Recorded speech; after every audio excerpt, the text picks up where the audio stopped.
Hey, in this video, I'll show you a lot of ways to actually lower your mobile data usage on any iPhone. This method works in 2023. So if you appreciate that, slap the like button, click the subscribe button. And if you have any questions around the video, let me know in the comment section down below. So the first thing you want to do is open up your settings and you want to go down to the mobile services option right here.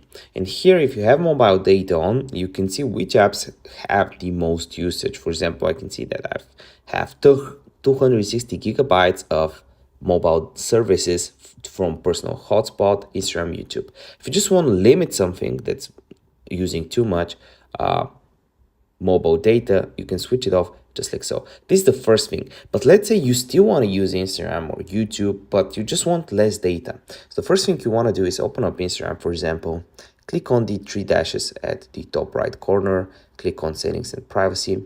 And in the search bar, you want to type in media.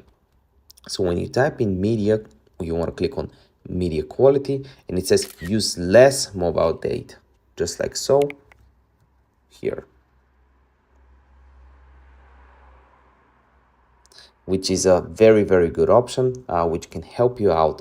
Another thing you can do is when you go on YouTube or videos and other content platforms, you want to click on the quality and select the lower quality. If you're using HD, you can try 480p